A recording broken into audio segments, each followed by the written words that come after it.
ಹರಿ ಓಂ ಗುರುಭ್ಯೋ ನಮಃ. ಆತ್ಮೀಯರೇ ಎಲ್ಲರಿಗೂ ಕೂಡ ನಮಸ್ಕಾರ. ಆತ್ಮೀಯರೇ, ನಾವೀಗ ಮಾಸಫಲ ವಿಶೇಷತೆ ನೋಡಿ. ಮಾಸಫಲ ವಿಶೇಷತೆಯಲ್ಲಿ 2025 ಮೇ ತಿಂಗಳು ಕುಂಭರಾಶಿಯವರಿಗೆ ಯಾವ ರೀತಿ ಗ್ರಹಗಳ ಒಂದು ಬಲಾಬಲಗಳಿರುತ್ತೆ ಅನ್ನೋಂಥದ್ದನ್ನು ನೋಡೋಣ. ನೋಡಿ, ಈ ಒಂದು ಮೇ ತಿಂಗಳಲ್ಲಿ 5 ಗ್ರಹಗಳ ಬದಲಾವಣೆ ಇದೆ. ಅದರಲ್ಲೂ ಕೂಡ ಬುಧ ಗ್ರಹ 3 ಮನೆಗಳನ್ನು ಸಂಚಾರ ಮಾಡುವಂತಹ ಸ್ಥಿತಿ ಇರ್ತಕ್ಕಂತಹದ್ದು. ಯಾವ್ಯಾವ ದಿನಾಂಕಕ್ಕೆ ಈ ಗ್ರಹಗಳು ಬದಲಾವಣೆ ಆಗ್ತಾರೆ, ಆ ಬದಲಾವಣೆ ಆಗುವ ದಿನಾಂಕದಿಂದ ಯಾವ ರೀತಿ ಕೆಲಸ ಕಾರ್ಯಗಳು, ಕ್ರಿಯೆಗಳು ನಿಮ್ಮ ಒಂದು ಜೀವನದಲ್ಲಿ ಚೇಂಜಸ್ ಕಾಣಿಸ್ಕೊಳ್ಳುವಂತಹದ್ದು ಈ ತಿಂಗಳಲ್ಲಿ ನೋಡುವಂತಹದ್ದು ಇದೆ. ಅಂದರೆ ನೋಡಿ, ಪ್ರಾರಂಭದಲ್ಲೇ ಕುಂಭರಾಶಿಯವರಿಗೆ ವಿಶೇಷವಾದಂತಹ ಪ್ರಯತ್ನ ಬಲ, ಪರಾಕ್ರಮ ಬಲ ಮತ್ತು ನಿಮ್ಮ ಒಂದು ಭಾತೃಸ್ಥಾನದಲ್ಲಿ ಒಂದು ಯಾವುದೋ ಒಂದು ಕೆಲಸ ಕಾರ್ಯ ನಿಮಿತ್ತ ಒಂದು ಶ್ರೇಷ್ಠವಾದಂತಹ ಒಂದು ಆಕ್ಟಿವಿಟೀಸ್ ಬೆಳವಣಿಗೆಗಳು ಬರುತ್ತೆ. ಮತ್ತು ದಂಪತಿಗಳಿಗೆ ಒಂದು ಒಳ್ಳೆಯ ರೀತಿ ಸಂತೋಷಕರವಾದಂತಹ ಒಂದು ವಿಚಾರಗಳು, ಕೆಲವೊಂದು ಕೆಲಸಗಳನ್ನು ಜಯಿಸಿ ಆ ಒಂದು ಕೆಲಸದ ಮುಖೇನ, ಕಾರ್ಯ ಮುಖೇನ ಹಣಕಾಸಿನ ಒಂದು ವ್ಯವಹಾರ ಸೆಟ್ಲ್ಮೆಂಟ್ ಆಗಿ ದುಡ್ಡುಗಳು ಬರುವಂತಹ ಸಾಧ್ಯತೆ ನಿಮಗೆ ಪ್ರಾರಂಭದಲ್ಲೇ ಇದೆ. ಮೇ 14ರ ನಂತರ ಸೂರ್ಯ ವೃಷಭ ರಾಶಿಗೆ ಸಂಚಾರ ಮಾಡ್ತಾನೆ.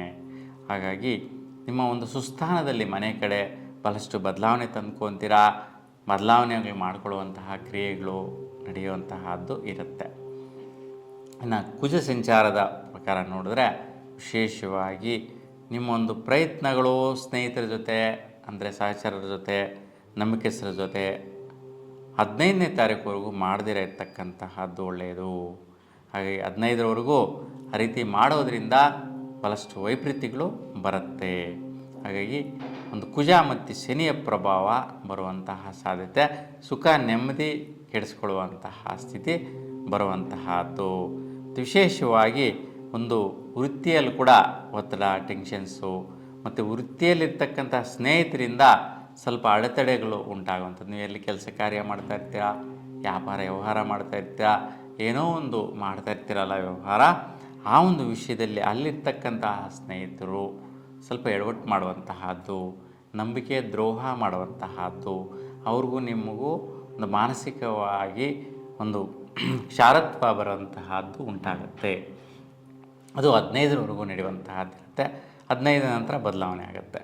ಈ ರೀತಿ ಉಂಟಾದಾಗ ಸುಬ್ರಹ್ಮಣ್ಯ ಸ್ವಾಮಿಯ ದರ್ಶನ ಮಾಡಿ ಕೆಂಪು ಹೂವಿನ ಅಷ್ಟೋತ್ತರ ಮಾಡಿಸ್ಕೊಳ್ಳೋದ್ರಿಂದ ಈ ಒಂದು ವ್ಯತ್ಯಯ ವೈಪರೀತ್ಯ ನಿವಾರಣೆ ಆಗುತ್ತೆ. ಇನ್ನು ಬುಧ ಬದಲಾವಣೆ ನೋಡಿ, ಬುಧ ಗ್ರಹ ನಿಮ್ಮ ರಾಶಿಯಿಂದ ದ್ವಿತೀಯ ಸ್ಥಾನದಲ್ಲಿ ಮೀನರಾಶಿಯಲ್ಲಿರ್ತಕ್ಕಂತಹದ್ದು.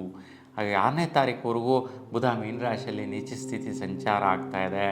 ಹಾಗಾಗಿ ಯಾವುದೇ ರೀತಿ ಒಂದು ವ್ಯವಹಾರಕ್ಕೆ, ಬಿಸ್ನೆಸ್ ವಿಚಾರಕ್ಕೆ ದುಡ್ಡು ಕಾಸು ನೀವು ಅವನಿಸೋದಾಗಲಿ ಅಥವಾ ಇನ್ವೆಸ್ಟ್ಮೆಂಟ್ ಮಾಡೋದಾಗಲಿ, ಖರ್ಚು ಮಾಡೋದಾಗಲಿ ಬೇಡ. ಹಾಗಾಗಿ ವ್ಯವಹಾರ ಹಾಳಾಗುವಂತಹದ್ದು, ಕೆಡಿಸ್ಕೊಳ್ಳುವಂತಹದ್ದಿದೆ. ಹಾಗಾಗಿ 6ರ ನಂತರ ಪ್ರಯತ್ನಗಳು ಬದಲಾವಣೆ ಆಗುತ್ತೆ. ವಿಶೇಷವಾಗಿ ಮೇ 6ರ ನಂತರ ನಿಮಗೆ ಒಂದು ಪ್ರಯತ್ನ ಕಾರ್ಯದಲ್ಲಿ ವ್ಯವಹಾರ ಒಂದು ಸೆಟಲ್ಮೆಂಟ್ ಆಗುತ್ತೆ.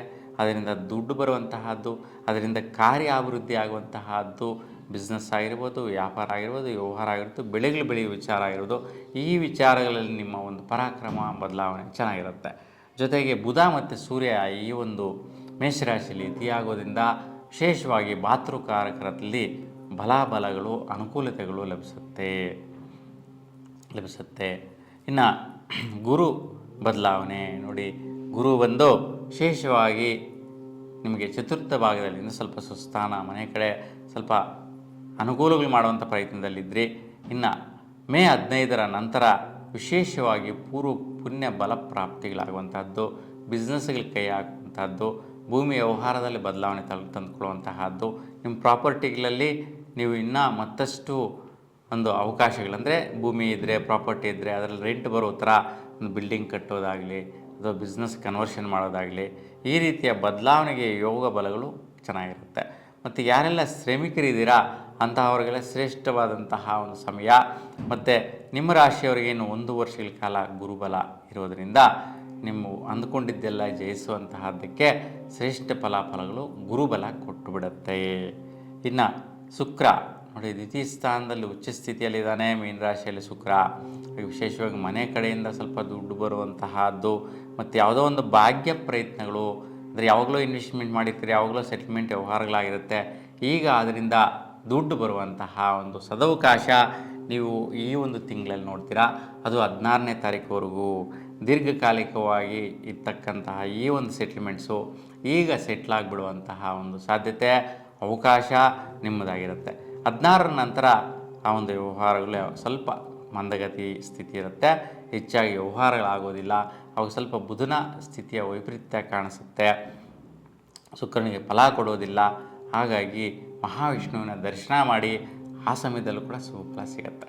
ಇನ್ನು ಶನಿ ಸಂಚಾರ ನೋಡಿದ್ರೆ ನಿಮ್ಮ ರಾಶಿಯಿಂದ ದ್ವಿತೀಯ ಸ್ಥಾನಕ್ಕೆ ಹೋಗಿದ್ದಾನೆ. ಸುಮಾರು 5 ವರ್ಷಗಳಿಂದ ಇರ್ತಕ್ಕಂಥ 7.5, ಇನ್ನು ಮುಂದೆ ಕೂಡ 2.5 ವರ್ಷಗಳ ಕಾಲ ಇರುತ್ತೆ. ಹಾಗಾಗಿ ಮುಂದೆ ಈಗ ನಿಮ್ಮ ದ್ವಿತೀಯ ಸ್ಥಾನಕ್ಕೆ ಹೋಗಿದ್ದರಿಂದ ಇಷ್ಟು ದಿನ 5 ವರ್ಷಗಳಿಂದ ತುಂಬ ಸಂಕಷ್ಟಗಳು, ಪ್ರೆಷರು, ಟೆನ್ಷನ್ನು, ಒತ್ತಡ ಬಿದ್ದಿದ್ದೇಳಿರ್ತೀರ. ಈಗ ಒಂದು ವಿವಿಧ ರೀತಿಯ ಹಣಕಾಸಿನ ಸೌಲಭ್ಯಗಳು ಒದಗಿ ಬರುವಂತಹದ್ದು, ವಿವಿಧ ರೀತಿಯ ಕ್ರಿಯೆಗಳು, ಒಂದು ಆಕ್ಟಿವ್ ಆಗ್ತೀರಾ, ಸ್ವಲ್ಪ ನೀವು ಪಾಸಿಟಿವ್ ಆಗಿ ಆಲೋಚನೆ ಮಾಡ್ತೀರಾ. ಸೊ ಇಷ್ಟು ದಿನ ನೀವು ತುಂಬ ಸ್ಥಿರವಾಗಿರ್ತಕ್ಕಂಥವರು ಇವಾಗ ಸ್ವಲ್ಪ ಮೂಮೆಂಟ್ಸ್ ಸಿಗುತ್ತೆ, ಅಂದರೆ ಮುಂದುವರಿಸುವಂಥ ಕಾರ್ಯಗಳಿಗೆ ಕೈ ಹಾಕ್ತೀರಾ, ಓಡಾಟ ಜಾಸ್ತಿ ಮಾಡ್ತೀರಾ, ಒಡನಾಟ ಬೆಳವಣಿಗೆ ಜಾಸ್ತಿ ಆಗುತ್ತೆ, ದುಡ್ಡು ಕಾಸು ಚಟುವಟಿಕೆಗಳು ಆಕ್ಟಿವ್ ಆಗುತ್ತೆ. ಇದೆಲ್ಲ ಕೂಡ ತುಂಬ ಸುಫಲವಾಗಿ ಕೊಡ್ತಾನೆ ಶನಿ. ಇನ್ನು ನಿಮಗೆ ದ್ವಿತೀಯದಲ್ಲಿರ್ತಕ್ಕಂಥ ರಾಹು ನಿಮ್ಮ ರಾಶಿ ಪ್ರವೇಶ ಮಾಡ್ತಾ ಇದ್ದಾನೆ. ರಾಶಿಗೆ ಬಂದಾಗ ನೋಡಿ, ರಾಹು ಅಂತಂದ್ರೇ ಪಿತೃದೇವರುಗಳು, ಮತ್ತು ಸೊ ಆದಿದೇವತೆ ಬಂದು ದುರ್ಗಾ ಶಕ್ತಿ ಮಾತೆ. ಹಾಗಾಗಿ ರಾಹು ಪ್ರಭಾವ ನಿಮ್ಮ ರಾಶಿಗೆ ಬಂದಾಗ ಸ್ವಲ್ಪ ಹೆಡ್ ಪ್ರೆಷರ್ ಜಾಸ್ತಿ ಇರುತ್ತೆ, ತಲೆನೋವುಗಳು ಜಾಸ್ತಿ ಇರುತ್ತೆ, ದೈಹಿಕವಾಗಿ ಆಲಸ್ಯ ಆಗುವಂತಹದ್ದು, ದೃಷ್ಟಿ ಆಗುವಂತಹದ್ದು ಇವೆಲ್ಲ ಕೂಡ ಆಗುತ್ತೆ. ಮತ್ತು ನಿಮಗೆ ಕೇತು ಕೂಡ ಅಷ್ಟಮದಲ್ಲಿರ್ತಕ್ಕಂಥ ಕೇತು ಸ್ವಲ್ಪ ಹೆಲ್ತ್ ರಿಲೇಟೆಡ್ ಎಡವಟ್ಟುಗಳು ಮಾಡಿರುತ್ತೆ. ಈಗ 18ನೇ ತಾರೀಕು ಮೇಗೆಲ್ಲ ಸೊ ನಿಮ್ಮ ರಾಶಿಯಿಂದ ಸಪ್ತಮಕ್ಕೆ ಬರ್ತಾ ಇರ್ತಕ್ಕಂಥದ್ದು ಸಿಂಹರಾಶಿಗೆ. ಹಾಗಾಗಿ ರಾಹುಕೇತುಗಳ ದೃಷ್ಟಿ ಮತ್ತು ಸಂಚಾರ ನಿಮ್ಮ ರಾಶಿ ಮೇಲೆ ಇರೋದರಿಂದ ನೀವು ಇನ್ನು ಮುಂದೆ 1.5 ವರ್ಷಗಳ ಕಾಲ ಶ್ರೀಕಾಳಹಸ್ತಿಗೆ ಹೋಗಿ ರಾಹುಕೇತು ಶಾಂತಿ ಪರಿಹಾರ ಮಾಡೋದರಿಂದ ಯಾವುದೇ ರೀತಿ ವ್ಯತ್ಯಯಗಳು ವೈಪರೀತ್ಯಗಳು ಬರೋದಿಲ್ಲ. ಈ ಒಂದು ರಾಹುಕೇತು ಸರ್ಪದೋಷದ ಪ್ರಭಾವ ನಿವಾರಣೆ ಆಗುತ್ತೆ, ವೈಪರೀತ್ಯಗಳೆಲ್ಲವೂ ಕೂಡ ನಿವಾರಣೆ ಆಗುತ್ತೆ. ಹಾಗಾಗಿ ನೀವು ಈ ಪರಿಹಾರ ಮಾಡಬೇಕಾಗಿರುತ್ತೆ. ನೋಡಿ, ಯಾರೆಲ್ಲ ಈ ಒಂದು ಮೇ 1ನೇ ತಾರೀಕಿಂದ 11ನೇ ತಾರೀಕು ಈ ಮಧ್ಯಕಾಲದಲ್ಲಿ ಜನಿಸುವಂತಹ ನವಜಾತ ಶಿಶುಗಳಿಗೆ ಕಾಲಸರ್ಪ ದೋಷ ಬಂದಿರುತ್ತೆ. ಇನ್ನು ಇದುವರೆಗೂ ಜನಿಸಿರ್ತಕ್ಕಂತಹ ಹಿರಿಯರು, ದೊಡ್ಡವರು ಯಾರೆಲ್ಲ ಜಾತಕದಲ್ಲಿ ಕಾಲಸರ್ಪ ದೋಷ ಇದೆಯೋ ಅಂತಹ ಅವರು ಈ ದಿನಗಳಲ್ಲಿ ಕಾಲಸರ್ಪ ದೋಷಕ್ಕೆ ಪರಿಹಾರ ಶಾಂತಿ ಮಾಡೋದರಿಂದ ಕಾಲಸರ್ಪ ಯೋಗ ಪ್ರಾಪ್ತಿ ಪಡೆಯಬಹುದು. ಇದರಿಂದ ತುಂಬಾ ಅಧಿಕಾರಿ ಪ್ರಾಪ್ತಿ, ಐಶ್ವರ್ಯ ಪ್ರಾಪ್ತಿ, ಆರೋಗ್ಯ ಯೋಗ ಪ್ರಾಪ್ತಿಗಳೆಲ್ಲವೂ ಕೂಡ ಈ ಒಂದು ಕಾಲಸರ್ಪ ದೋಷ ಹೊರಟೋಗಿ ಯೋಗ ಪ್ರಾಪ್ತಿ ಲಭಿಸಿಬಿಡುತ್ತೆ. ಒಂದು ಅದೃಷ್ಟದ ಸಮಯ, ಅದೃಷ್ಟದ ಕಾಲ. ಈ ಸಮಯದಲ್ಲಿ ಪರಿಹಾರ ಮಾಡಬೇಕು. ಈ ಸಮಯ ಶ್ರೇಷ್ಠವಾದಂತಹ ಕಾಲಮಾನ ಆಗಿರುತ್ತೆ ಈ ಒಂದು ಕಾಲಸರ್ಪ ದೋಷ ಪರಿಹಾರಕ್ಕೆ. ಹಾಗಾಗಿ ನಿಮ್ಮ ರಾಶಿಯವರಿಗೆ ನಿಮ್ಮ ಇಷ್ಟ ದೇವರ ಒಂದು ಸದಾಕಾಲ ನಿಮ್ಮ ಮೇಲೆ ಆಶೀರ್ವಾದ, ಅನುಗ್ರಹ ಒಳ್ಳೆ ರೀತಿ ಇರಬೇಕು ಅಂತ ಒಂದಲ್ಲಿ ಪ್ರಾರ್ಥಿಸ್ತಾ ಎಲ್ರಿಗೂ ಕೂಡ ಶುಭವಾಗಲಿ. ನಮಸ್ಕಾರ.